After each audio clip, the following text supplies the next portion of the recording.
amigos e amigas! Começa aqui mais um programa da CEPA, um programa da Comunidade Evangélica de Porto Alegre, integrante da nossa IECLB, Igreja Evangélica de Confissão Luterana no Brasil. E o programa da CEPA conta com os seguintes apoiadores.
No programa de hoje tem CEPA Debates com o pastor Eloir Weber. Olá, amigo e amiga. Desejo acolhê-lo na paz, na graça, no amor de Deus, revelado em nosso Senhor Jesus Cristo. Que bom que você está conosco, que bom que nós podemos seguir juntos em nosso programa CEPA Debates desse mês. O programa CEPA Debates é um programa da Comunidade Evangélica de Porto Alegre, na nossa Igreja Evangélica de Confissão Luterana no Brasil. Eu sou o pastor Eloir Weber, atuo na Paróquia do Salvador em Porto Alegre e desejo acolhê-lo na paz e na graça do Deus da vida. Eu hoje trago como convidados dois colegas especiais. Trago como convidado o pastor mestre Osmar Luiz Witt. Ele é docente na Faculdade ZEST, professor na área de História da Igreja, responsável pelo Arquivo Histórico da IECLB e também capelão na Casa Matriz de Diaconisas. Pastor Harald Malczycki é pastor já em fase de aposentadoria em nossa igreja, mas ainda está também em atividade na mesma. 49 anos de pastorado, atuou como professor aqui na Faculdade ZEST, foi pastor na Paróquia Matriz em Porto Alegre e também pastor regional na região 5. Atualmente mora em São Leopoldo. Que bom, Harald, Osmar, colegas, que bom que vocês estão aqui. Bem-vindos. Obrigado pelo convite, colega Eloir. Também saúdo o pastor Harald, que nos acompanha na mesa. Aos telespectadores do programa CEPA Debates, nossa cordial saudação. Faço votos de que nós possamos ter um momento belo de reflexão e de meditação sobre a importância da reforma da Igreja também para os tempos de hoje. Eu agradeço pelo convite de participar com o Osmar, contigo, e refletir sobre a reforma num programa novo da CEPA, onde uma vez eu trabalhei com muita alegria. Queridos telespectadores, que bom que nós podemos seguir juntos em nossos CEPA Debates. O dia 31 de outubro é um dia especial para os cristãos, especialmente para os cristãos evangélicos de confissão luterana. É o dia da reforma da Igreja. No dia 31 de outubro de 1517, Martim Lutero pregou na porta da igreja de Wittenberg, na Alemanha, 95 frases, 95 teses, falando a respeito da prática da igreja da época. E por isso, esse dia é um dia especial, onde o Evangelho foi redescoberto. Os CEPA Debates desse mês, às vésperas em que a Igreja Cristã lembra 500 anos da Reforma, no ano de 2017, debate esse tema. qual é o sentido, as consequências da reforma luterana e também as consequências na igreja da época, da sociedade da época e dos dias atuais. Prezados debatedores, Osmar e Harald, vocês poderiam talvez explicar para nós o que foi o movimento da reforma? Bem, eu acho que a reforma pode ser vista sob diferentes ângulos. Há uma perspectiva religiosa fundamental, que foi a busca não apenas de Lutero, mas do tempo, da época de Lutero, no sentido de uma nova visão de Deus. As pessoas estavam habituadas a uma imagem de um Deus juiz, castigador, severo. Para merecer a benevolência deste Deus, determinavam-se alguns caminhos, sobretudo a prática de boas obras. E Lutero, entre aqueles que buscam mudanças, está angustiado com essa situação de não saber se corresponde ou não àquilo que Deus dele espera. E Lutero quer um Deus de misericórdia, um Deus da graça. E isso é o que ele vai descobrir na leitura do Novo Testamento, sobretudo, também da carta aos Romanos.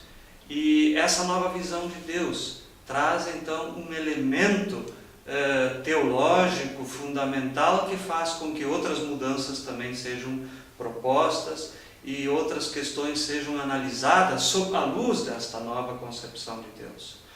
Do ponto de vista histórico, a reforma está situada num momento importante da história da Europa, né, que foi decisiva a seu modo para que a reforma pudesse progredir. Se Lutero não estivesse situado nesta época da história, talvez sua sorte tivesse sido a mesma de outros reformadores que simplesmente foram eliminados, ou que foram condenados e desqualificados como hereges. Mas Lutero, naquele momento histórico, traz a mensagem da salvação por graça e fé, que significa um grito em favor da liberdade num contexto marcado pela dominação.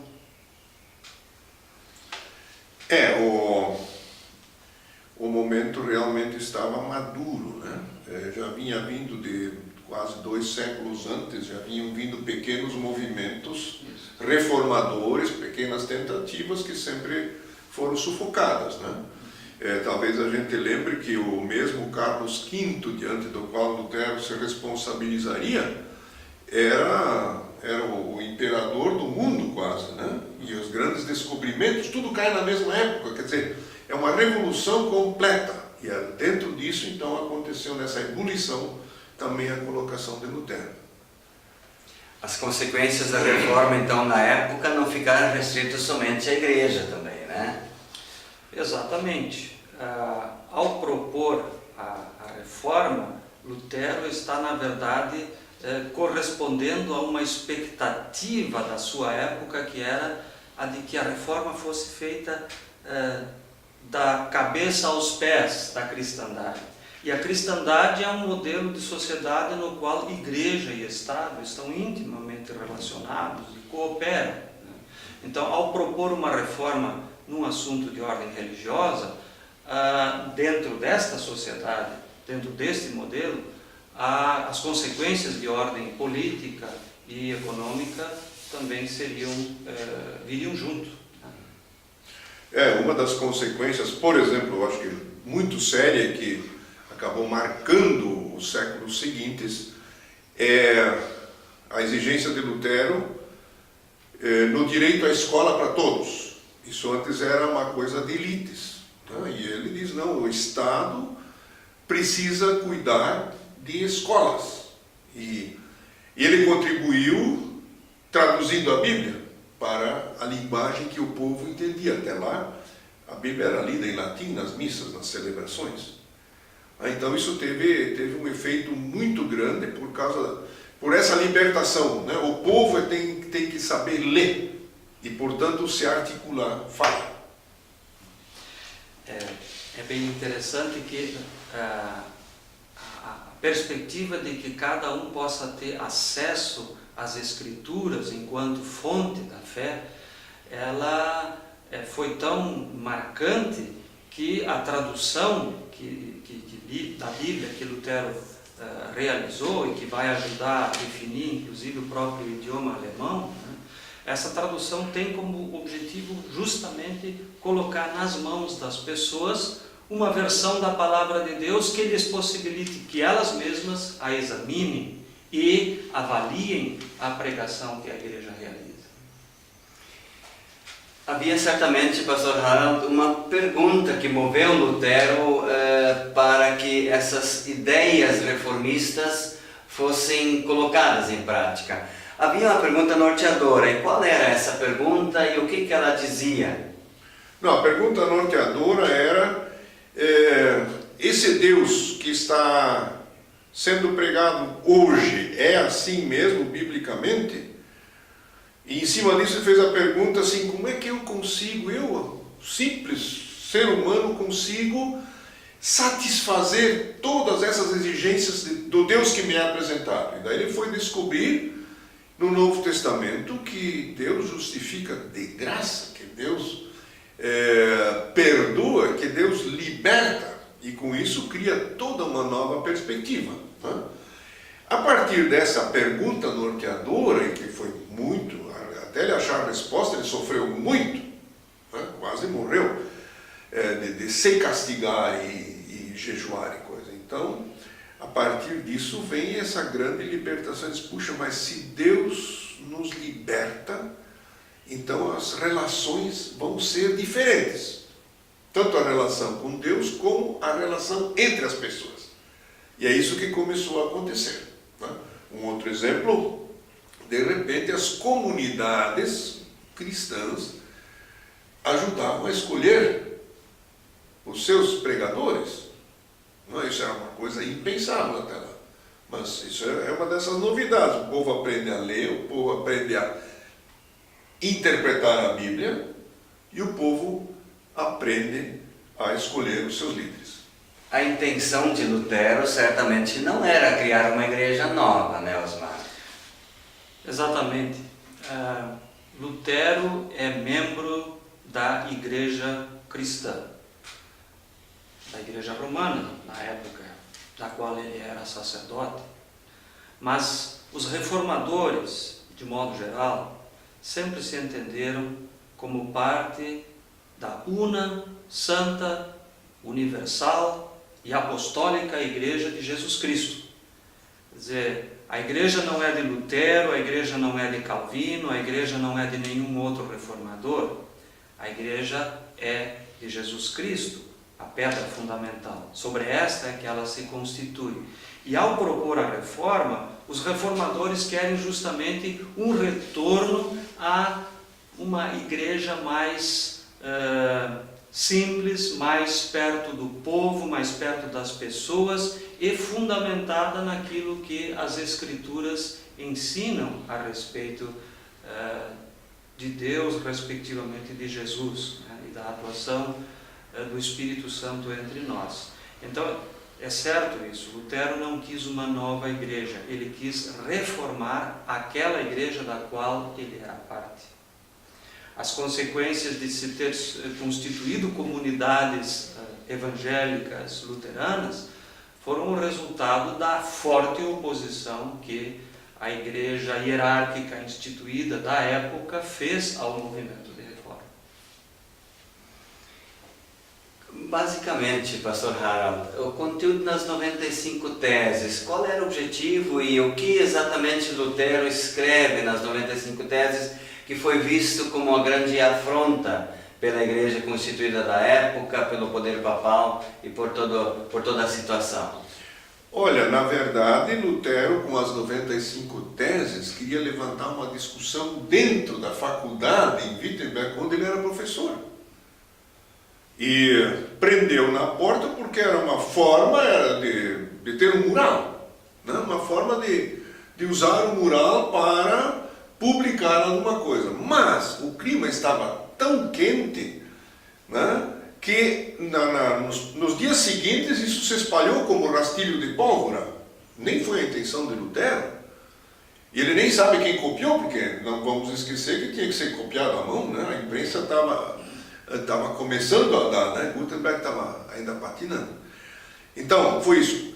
O que Lutero queria? Lutero, nas 95 teses, aponta desmandos e propõe soluções. Propõe outras formas de ser igreja. Então ele pega os desmandos. Que desmando? O que está acontecendo para dizer, mas pelo Evangelho não é assim. De onde ele tirou isso? Ele era professor de Bíblia na faculdade. E ele, lendo a Bíblia, foi fazendo essas descobertas. Então as 95 teses queriam chamar a atenção a modificar alguma coisa dentro da igreja. Só que igreja, então, no sentido um pouco mais amplo, não só clero, a igreja mesmo. Eu penso, isso que o pastor Harald está dizendo, né?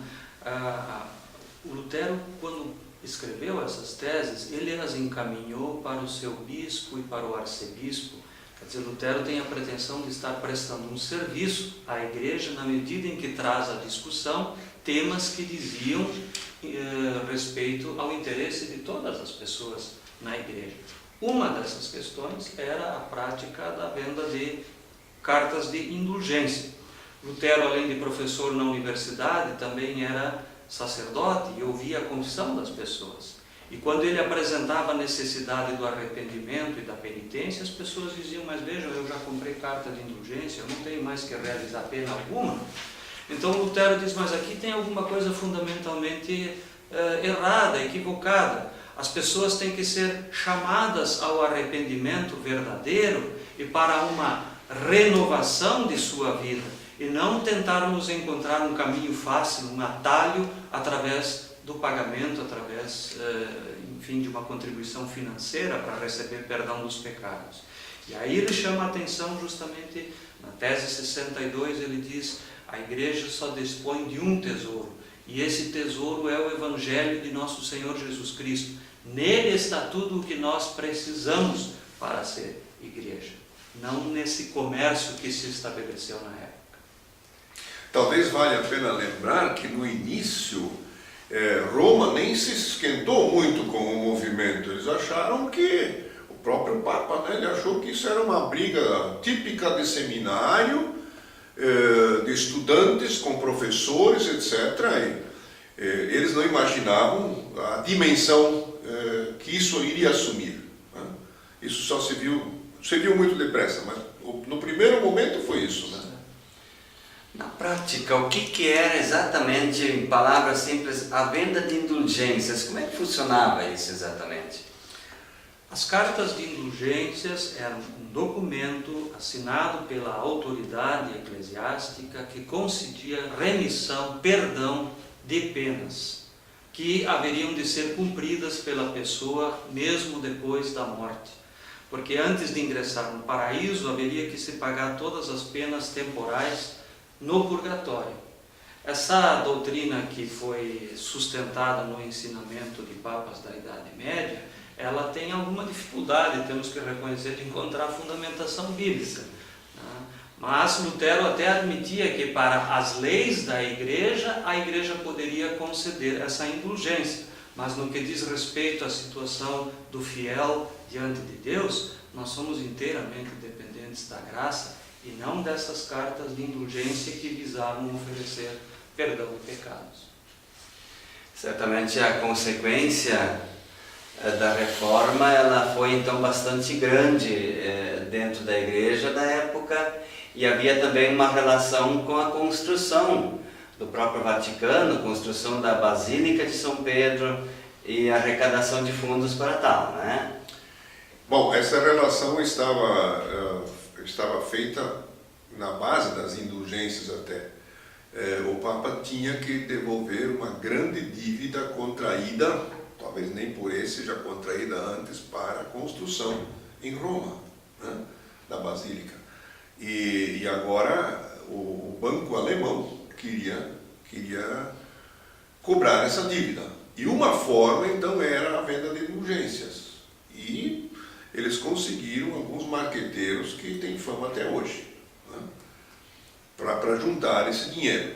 E aí, naturalmente, o movimento de Lutero, ele frustrou bastante esse projeto, essa necessidade de ter que pagar a dívida, né? As casas bancárias financiavam esses projetos da igreja. Então, quando Lutero questiona uma questão de ordem religiosa, ele também acaba, digamos assim, jogando areia na máquina, numa engrenagem que está montada e que tinha como objetivo muito mais do que simplesmente a questão religiosa, mas também interesses de ordem econômica. Basicamente, as contribuições de Lutero dentro da igreja a gente conhece, e para dentro da sociedade da época. Quais são os reflexos que essa sociedade da época pôde sentir desse movimento da reforma, com abertura política, com visão diferente da questão clerical também? Tudo isso são reflexos sociais também, e comunitários. Com certeza. Acho que uma das grandes heranças que as igrejas luteranas recebem do movimento de reforma do século XVI é justamente a insistência num modelo de igreja que aposta na comunhão. Aliás, eu acho que em vista dos tempos de hoje, também isso permanece sendo um questionamento fundamental. Igreja não é balcão de negociação. Eu não me dirijo à igreja apenas quando eu tenho alguma necessidade concreta, mas a igreja quer ser espaço de comunhão, de acolhida, de convivência, de fortalecimento na fé. Isso acho que é uma dimensão importante que nós recebemos lá do século XVI. Além disso, a igreja luterana sempre aposta no sacerdócio de todas as pessoas que abraçam a fé. Quer dizer, nós contamos com a maturidade da fé das pessoas, ainda que nem todos sejam especialistas em teologia, não é esse o sentido, mas cada pessoa que abraça a fé pode ela mesma e deve examinar as Escrituras e se perguntar pelo caminho, pela verdade, pela vida que nos conduz a Deus. A questão de colocar a Bíblia como centro, ela também tem reflexos importantes para a nossa religiosidade de hoje ainda, né? A Bíblia como centro dessa nossa fé a partir de Cristo. Bom, em todo caso, né, se nós tiramos a Bíblia, nós tiramos o fundamento. Né? Com todas as leituras, digamos assim, até controversas que existem, né? Sobre nenhum livro se escreveram tantos outros livros como sobre a Bíblia. Né? O Osmar, que lida lá no arquivo histórico, sabe quanta história se escreve sobre textos bíblicos. Então, isso está bem claro. O que aconteceu, e eu acho que também a gente tem que fazer jus à Igreja Católica Romana hoje, né? Eles difundem a Bíblia em versões diferentes, inclusive com versões bastante de leitura crítica e assim por diante. Quer dizer, hoje a própria Igreja Católica faz questão de que o povo leia a Bíblia. Né? E nas missas se leem textos bíblicos, basta ir numa missa em português. Então, mas sem a Bíblia, nós vamos virar, podemos ser um bom clube, uma bela associação, podemos ser qualquer coisa. Né? Mas a Bíblia na teologia a gente diz a norma normata, é a norma que dá normas, né? Enquanto que todo o resto são normas normadas, normas feitas, normas com consequências da Bíblia, né? Que nos dão direção, que nos dão caminho. Mas a base mesmo, o fundamento é a Bíblia, aí não tem remédio. Aliás, eu acho que nesse aspecto o grito da reforma ecoou para dentro de nosso tempo também. A centralidade das Escrituras na atuação das igrejas cristãs, ela é um dado importante em nosso tempo. Né? Quando o Lutero chamou a atenção para essa centralidade, isso não era uma coisa tão pacífica, digamos assim, como é hoje. Então isso é uma herança da reforma que repercutiu para dentro de toda a cristandade. E nesse aspecto, eu entendo também que ao celebrarmos reforma, nós estamos conclamando para uma ação ecumênica, sobretudo, porque a contribuição dos reformadores no século XVI tinha essa perspectiva de ajudar a Igreja de Jesus a se compreender melhor e a caminhar melhor. Então também hoje, quando a gente faz festa da reforma, o objetivo não é exaltar a figura do reformador, absolutamente, mas é chamar de novo a fé no Cristo que nos une, quer dizer, Ele fundamentalmente nos chama para a atuação ecumênica, e a celebração da reforma, para fazer jus aos seus princípios, precisa ser também ecumênica. E os 500 anos que agora já estão sendo preparados, né, o jubileu de 500 anos, tem como objetivo chamar a atenção dos cristãos ao conteúdo, não tanto à figura, não tanto ao evento histórico como tal, mas ao conteúdo e às consequências desse conteúdo para a vida na igreja e na sociedade. Não apenas num cantinho qualquer recolhido. Queridos telespectadores, o assunto da reforma ele é sempre atual, porque ele mexe também com a nossa vida. Por isso, queridos debatedores, é hora também de encerrarmos o programa de hoje. Talvez vocês gostariam de trazer uma mensagem final para os nossos telespectadores. Penso que da reforma a gente também tem a aprender no sentido de que fé cristã é um chamamento à liberdade. Lutero insistiu muito nisso, inclusive escreveu um livrinho chamado Da Liberdade Cristã. A fé nos liberta, isso também nós lemos nas cartas do apóstolo Paulo. E esta liberdade é uma liberdade no sentido de que nós podemos tudo, sim, mas não esquecemos de que nem tudo convém, nem tudo edifica.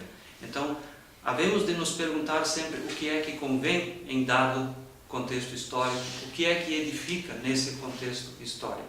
Então a liberdade é sempre uma liberdade de ter de construir minha própria salvação, essa eu recebo da obra de Cristo em favor de mim, e é uma liberdade eu estou livre para agir também em favor do meu semelhante, não no sentido de que isso vai me trazer merecimentos, mas como gratidão por aquilo que Deus fez por mim.